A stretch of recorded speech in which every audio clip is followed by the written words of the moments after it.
Hi everybody, my name's Audrey and I am going to show you the way I do the parking method today. When I first started learning the parking method, I looked for videos and didn't really find anything that made a lot of sense to me, so I kind of combined everything into my own style.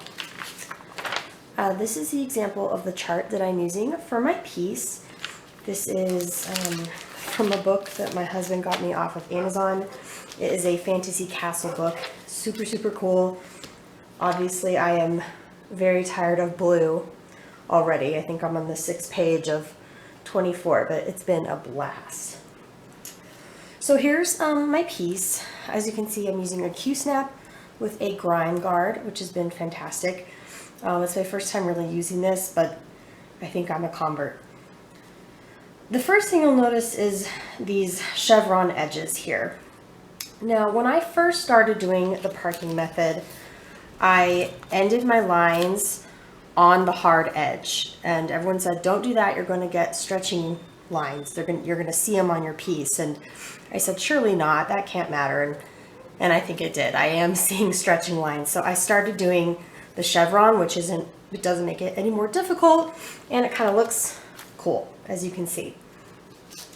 So how I do my parking method, and for those of you that aren't familiar, parking method is a fantastic method for large, full coverage pieces. Obviously, you can't just pick a symbol and look for that symbol and do your stitch anywhere you see it. It would take forever. You'd make so many mistakes. And so for a large piece like this, you're just going to go line by line. Obviously, it's going to be, you need to be sure where you're putting your next color. You need to know where you're at in the chart. And so that's where the parking method comes in. You stitch as much as you can, and then you prepare your needle and your thread for the next place you're going to use that color. And so this isn't a super great example, unfortunately, because these two colors are super similar. They're both very dark blue. But say we're going to be using this first color in our line here, which is this totally clear square. I have already parked and prepped this thread in that spot. And so I just kind of constantly rethread my needle. I've gotten really good at it. A lot of people have lots of different needles going on at the same time. Not really sure how they manage that. I think it'd be really hard. I think you'd be stabbing yourself all the time. Even when I have several different colors going at once, I'm just constantly rethreading my needle. To alleviate that, I stitch as much as I can of that color in a line and then move on to the next one. I think some people might go square by square, which maybe makes more sense to leave the needle on. But for me, I stitch all of my color wherever it shows up in the line and then park it on the next spot that it's going to appear. So I'll thread my needle here. And what I'm going to do is stitch anywhere I see the clear square.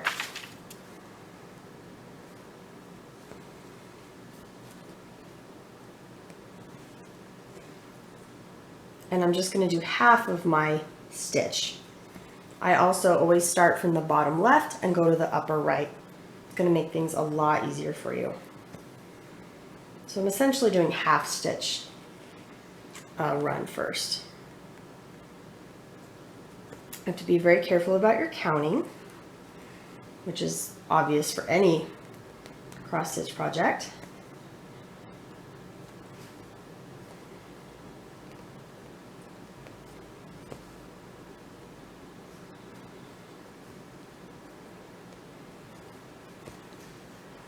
Okay, so I followed my chart. I did a half stitch anywhere I see that clear square.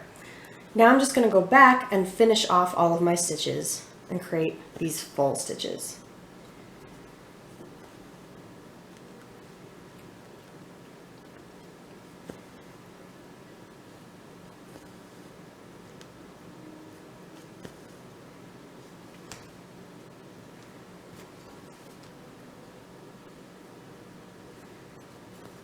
As you may have seen from my back, this method does not lend itself to a very clean back. I know it's terrifying because you're constantly you know, parking threads, like this is what I'm going to be doing in a few lines here, you're constantly crisscrossing threads. So if you're looking for a neater back, this is not going to be the method for you. You're constantly also starting and stopping threads, so lots of little tails here. I probably could be neater, I just don't particularly care.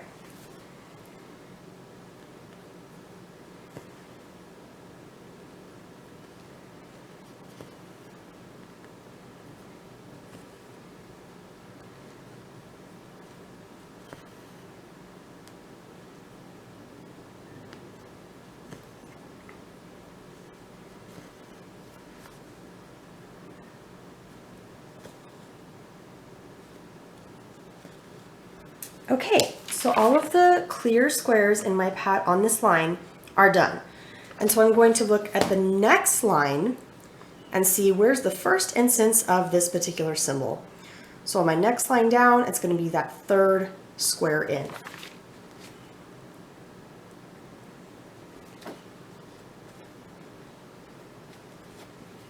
And so I'm going to go 1 for 2 squares and then park and prep my thread for the next time that color is going to appear.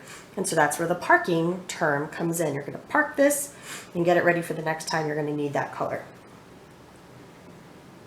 Then I'm going to go ahead and do my black squares.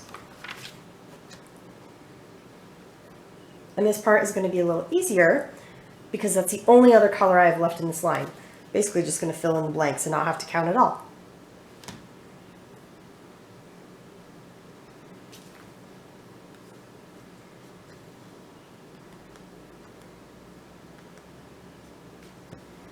And again, I'm doing just half stitches across. The half stitches kind of remind me where I was. You know, what have I done so far, especially if I have to set this down and come back to it. Especially when these colors, these two colors in particular, look almost exactly the same.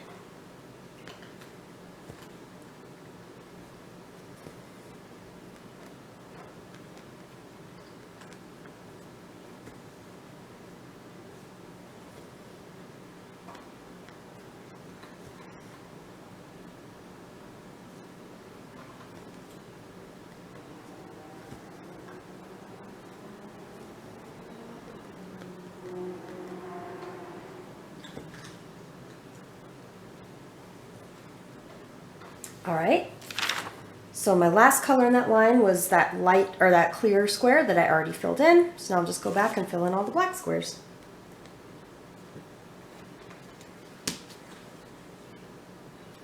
And pull my needle out. Pretty constant.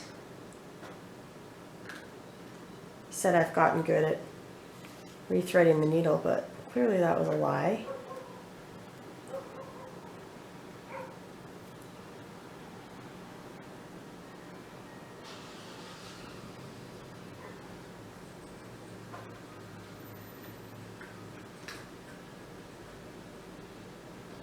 There we go.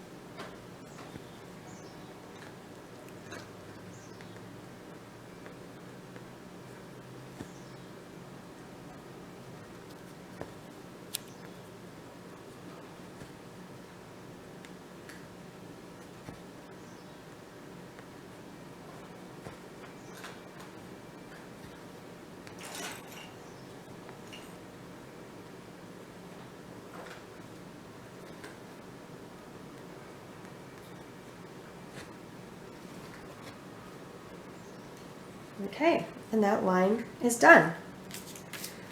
My next step is to look for the next instance of that black square symbol, which is just right at the beginning of the next line, which is always easy.